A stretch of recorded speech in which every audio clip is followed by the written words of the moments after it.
कि 4 दिन पहले हमारे विधान परिषद के विपक्षी नेता प्रवीण दरेकर और विधायक प्रसाद लाड़ ये दमन में गए थे। ब्रुक फार्मा में जाके उन्होंने वहाँ पर उनको निवेदन किया कि आपका प्रोडक्शन आप महाराष्ट्र को दीजिए। उन्होंने कहा कि प्रोडक्शन कर सकते हैं, लेकिन हमको एक्सपोर्ट का लाइसेंस है, जब तक हमको परमिशन नहीं मिलती तब तक हम ये माल नहीं दे सकते।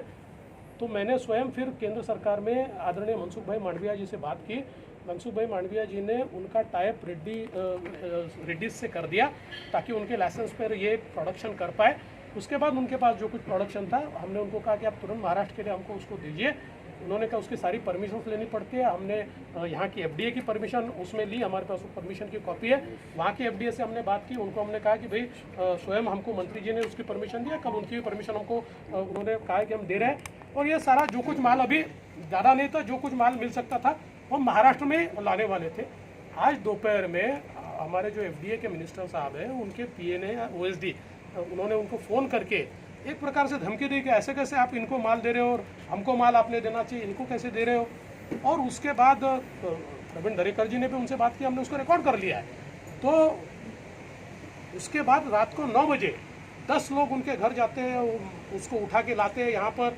और जब हमने यहाँ पर आकर पूछा तो अब डीसीपी हमको ये कह रहे हैं कि भाई हमने तो केवल हमको कुछ इंटेलिजेंस मिला था कि कुछ एक्सपोर्टर्स के पास 60,000 वायल्स है और इसलिए हमने उसकी जानकारी लेने के लिए। मैंने बोला स्पेसिफिक आपके पास इनके पास कितना ऐसा कुछ आया है या इनके एक्सपोर्टर के पास है कोई आपके पास? बोले नहीं। फिर उन्होंने कहा कि हमने उनको लेटर भी दिखाया कि एफडीए ने इनको परमिशन दिया, तो उन्होंने कहा ये लेटर हमको कम्युनिकेट ही नहीं हुआ था। इस प्रकार से वो जो कि उनको कहना था उन्होंने कहा। लेकिन ये जो सारी राजनीति चल रही है ये बहुत गलत राजनीति है।